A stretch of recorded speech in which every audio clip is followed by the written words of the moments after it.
자, 여러분 안녕하십니까? 이번 시간에는 제6회 진도배울 모의고사 지난 시간에 이어서요 11번서부터 같이 풀어보도록 하겠습니다. 자, 11번 문제 보실까요? 자, 통화 공급은 외생적으로 결정되고요. 실질 화폐 수요는 명목이자율의 감소함수이고 실질 국민소득의 증가함수일 때 화폐 시장의 균형에 대한 설명으로 옳은 것을 모두 고르면, 여러분 화폐의 공급은 주어져 있어요. 이것도 실질로 표현하려고 보통 P로 나눠주죠. 그리고 이제 소득에 비례하는 거래적 동기 화폐 수요 이렇게 쓰고요. liquidity, transaction입니다. 투기적 동기 화폐 수요 이자율의 마이너스라는 거 알 수 있을 거예요. 자, 소득에 비례하고 이자율에 반비례하는 이런 상황입니다. 오케이? 자, 가번 볼까요? 중앙은행이 통화량을 증가시키면, 여러분 여기 한번 잘 보세요. 중앙은행이요 통화량을 증가시켰어. 이렇게. 그럼 부등호가 왼쪽이 커지지 않습니까? 그러면 왼쪽이 커졌어. 우리의 관심사는 이자율이야. 이자율 어떻게 돼야 됩니까? 이쪽 부분이 올라가야 돼요. 어떻게 해야 올라가죠? 그래요. 얘가 올라가야 되는데 이자율이니까 이자율이 마이너스니까 내려가야 됩니다. 오케이, 이거 그래프로 그려가지고 화폐 공급, 화폐 수요 뭐 그렇게도 볼 수 있는데 바로 식에서 보시죠. 여기 이자율로 되어 있는데 화폐 공급 이렇게 고정되어 있고요. 자, 화폐를 증가시켰어. 통화량을 증가시켰습니다. 이렇게요. 그러면 화폐 수요는 이런 식으로 되어 있죠. 오케이? 자, 그러면 균형점이 A점에서 B점으로 이렇게 되는 거 알 수가 있습니다. 오케이?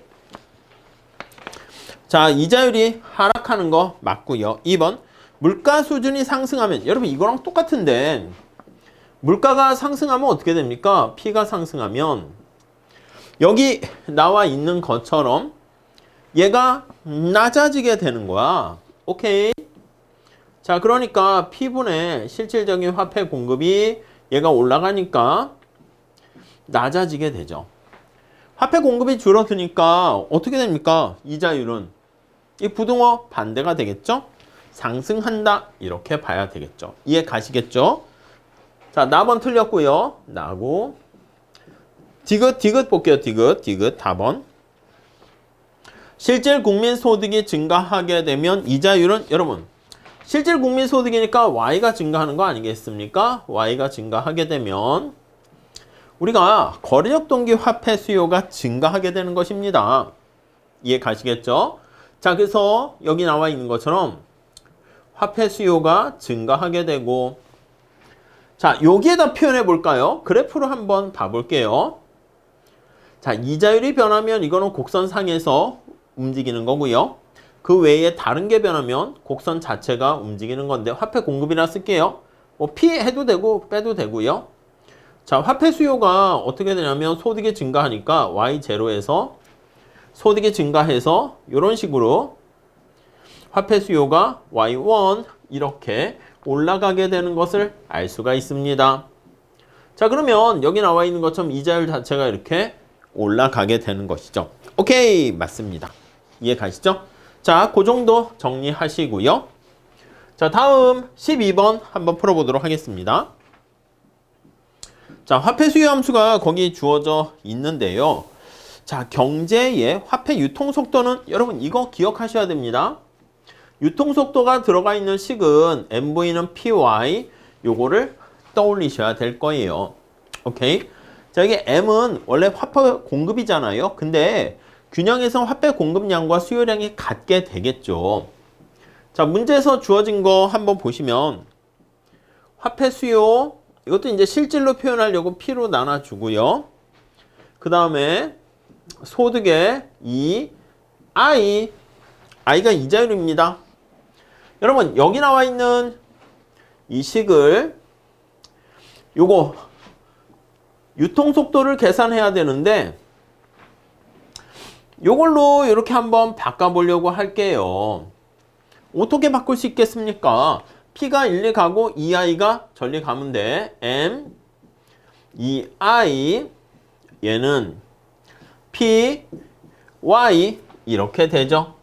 자, 정리하게 되면 얘가 유통속도 아니겠습니까? EI 이렇게 되는 것이죠. 오케이. 답은 그래서 1번 이렇게 보시면 되겠습니다. 자, 어렵지 않습니다. 예. 그래서 여러분 유통속도는 이자율이 올라갈수록 유통속도는 빨라진다. 그런 것도 확인할 수 있겠고요. 자, 다음 13번 한번 보도록 하시죠. 다음은 구축효과에 대한 내용이다. 옳은 것을 모두 고르면. 여러분 구축효과라는 게 뭐예요? 크라우딩 아웃 이펙트인데 이거는 케인즈학파랑 좀 뭔가 친해요? 아니면 고전학파랑 친합니까? 고전학파랑 친해요.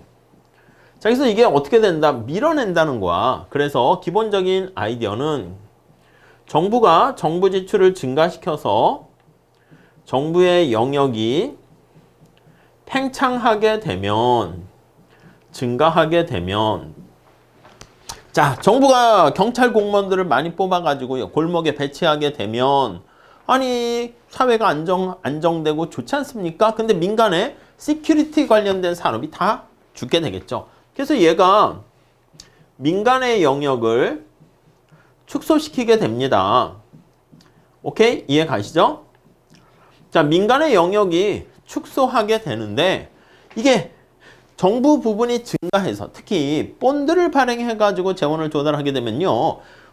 국채 가격이 떨어지고 그래서 이자율이 올라가요. 그래서 민간의 영역, 민간의 투자를 줄이게 돼요. 직관적으로 보면 정부가 아파트를 막 짓겠다 해가지고 공공사업을 일으킨다 해가지고 시멘트와 철근을 갖다 쓴다 해볼게요. 그러면 민간이 사용할 수 있는 시멘트와 철근은 어떻게 줄어들게 되는 거 알 수가 있겠습니다. 그게 바로 구축효과고요. 자, 살짝 ISLM 가지고 우리가 한번 볼게요. 이렇게 한번 또 볼게요. Y는 C, I가 이자율에 영향 받는 걸로 해야 됩니다. G 이렇게 보시죠. 자, 앞에서 말씀드린 것처럼 정부 지출이 증가하게 되면 오케이, 본드를 발행해서 재원을 조달하게 되면 본드의 가격이 하락하겠죠. 많아지니까. 그럼 이자율이 어떻게 해요? 올라갑니다. 그 이자율이 올라가서 민간의 투자를 위축시켜서 국민소득이 원래는 승수효과로 이렇게 증가해야 되는데 그거를 위축시킵니다. 그러니까 조금 증가하는 거 알 수가 있어요. 요거 이제 원래 승수효과 있는 거지. 증가해서 얘가 계속 연쇄효과로 승수효과 있는데 여기 민간의 투자를 줄이게 되는 그런 효과가 생긴다는 거죠. 자, 이거 그래프 잘 보세요. 정부가 정부 지출을 증가시켜서 IS 곡선을 우측으로 이동시킨다 라고 한번 생각을 해볼게요. 자, 그럼 여기가 A점이라 그러면 우리가 얘기하는 승수효과는 뭐예요? 이렇게 되는 거 아니겠습니까? 여기 오케이? 근데 여기 C점 해가지고요. 이렇게 국민소득이 위축되는 거, 이자율이 올라가면서 국민소득이 줄어드는 것을 얘를 구축효과 이렇게 하게 되고요. 여기서부터 얘가 이렇게 증가하는 거, 이게 승수효과 이렇게 되는 거 알 수가 있겠습니다. 이해 가시겠죠? 네, 그 정도까지 봐주시죠. 자, 그래서 기억 나와 있는 거 한번 내용을 보시면은요. LM 곡선이 수직이면 구축효과 크기가 승수효과 크기보다 커져서 확장적 재정 정책이, 여러분 LM 곡선이 수직이면 어떻게 됩니까? 여기다 그냥 바로 할게요. 수직이 되면 오케이, LM이 수직이 되면 자, C가 아니라 D점까지 이렇게 가게 됩니다. 자, 그러니까 구축효과의 크기가 승수효과의 크기랑 같아서 완전히 승수효과를 제거한다는 거 알 수가 있어요. 더 커지는 건 아닙니다. 오케이? 자, 다음에 기억은 틀렸고요. 니은 확장적 재정 정책이 앞에서 말씀드린 것처럼 국채 발행으로 재원을 조달합니다. 그러면 이걸로 조달하면 국채 발행으로 인해서 국채 가격이 떨어지고요. 이자율은 국채 가격에 반대가 돼요. 그래서 이자율은 올라가지만 이래야 됩니다. 오케이? 자, 그래서 전체 채권 시장의 이자율은 상승해서, 아니요, 뭐 국채 이자율하고 거기 나와 있는 전체 채권 시장의 이자율 똑같이 보셔야죠. 틀렸습니다. 예. 다음 티귿. 구축 효과는 투자 감소 외에 추가적으로 유발된 소비 감소에 따른 소득 감소도 일부 설명할 수 있다. 뭐 그럴 수 있겠죠. 여기 이자율이 올라갔잖아요. 소득이 감소하면서 또 소비가 감소할 수 있어. 아니면 이자율이 올라갔잖아요. 그러면서 여기다 살짝 이렇게 할게요. 살짝 지우고, 예. 여기 보시면 얘가 정부 지출 증가하면서 이자율이 올라갔죠. 그러면서 민간의 투자가 감소하거나 소비가 또 감소하는 걸로 얘기할 수 있고, 아니면 소득이 좀 감소하잖아요. 그러면서 다시 소비가 좀 감소하는, 요것도 구축 효과로 할 수도 있죠. 자, 다시 정리할게요. 구축 효과는 지금 말씀드린 것처럼 쉽게 심플하게 얘기하려고 이렇게 도식화했고요. 정부 지출 증가시켰을 때 민간 부분을 밀어내는 효과, 요거요. 크라우딩 아웃 이펙트가 밀어내기 효과죠. 그래서 밀어내기 효과, 네, 이렇게 얘기를 할 수가 있습니다. 오케이, 이 정도 봐주시고, 다음 리얼 구축 효과는 확장적 재정 정책이 그렇습니다. 주로 정부가 정부 지출을 증가시켜서 이렇게 IS 곡선이 우측으로 이동할 때, 그랬을 때 민간 부분을 이렇게 위축시키는 효과다 라고 보시면 되겠습니다. 오케이, 그 정도 봐주시죠. 다음 넘어가도록 하겠습니다. 자, 14번 문제 한번 보시죠. 통화당국이 공개시장에서 채권을 어떻게 하면 이자율이, 여러분 채권을 통화당국이 한국은행입니다. 한국은행에서 본드를 매입하면 통화량이 증가하고요. 본드를 매각하면, 채권을 매각하면 통화량이 감소하겠죠. 그래서 본드를 매각했다라고 할게요. 본드를 매각하면, 자, 그럼 대신 뭐가 들어와요? 돈이 들어와요. 통화량이 들어오니까 통화량이 감소하게 되고요. 자, 그러면 여러분 우리 앞에서도 말씀드린 것처럼 본드를 매각해서 본드를 많이 공급하는 거야. 그래서 본드의 공급이 증가하게 되면, 오케이, 증가로 본드의 가격은 하락하게 되고요. 오케이?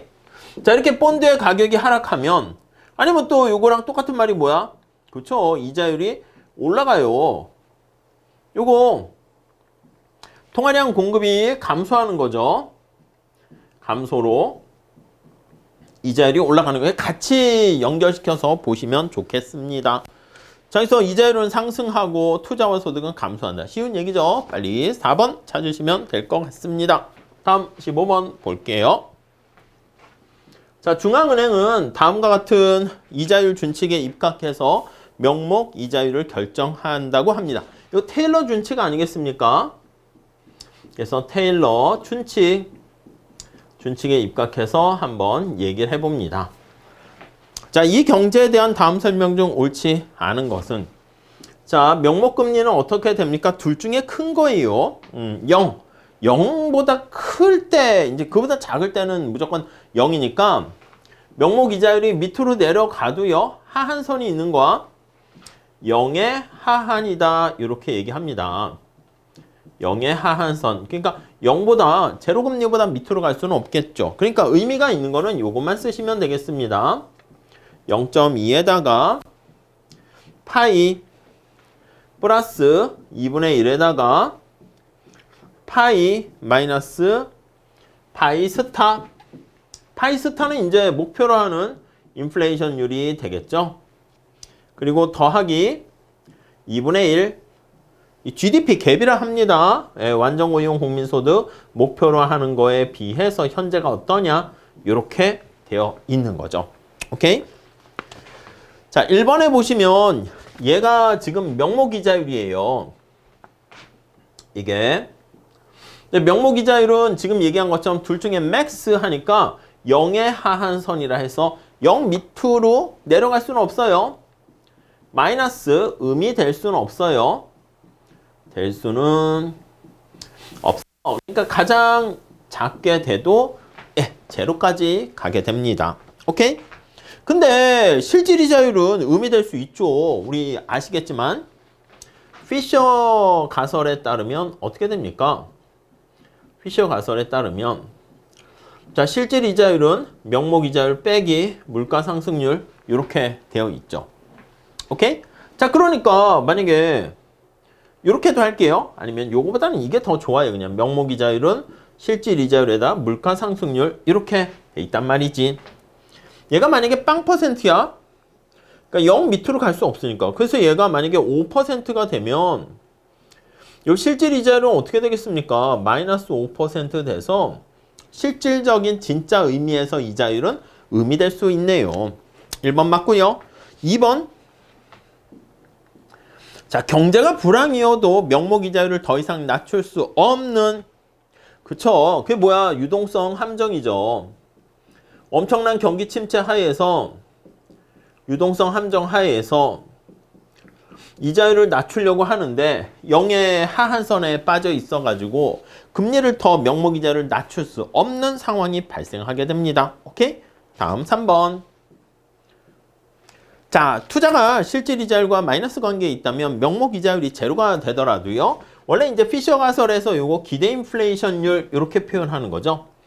사람들로 하여금 금리가 더 낮아질 수는 없어요. 0 밑으로. 근데 뭔가 경제가 좋아질 것 같다라는 그러한 기대를 심어주게 되면 그렇습니다. 실질 이자율은 떨어진다라는 것을 알 수가 있겠죠.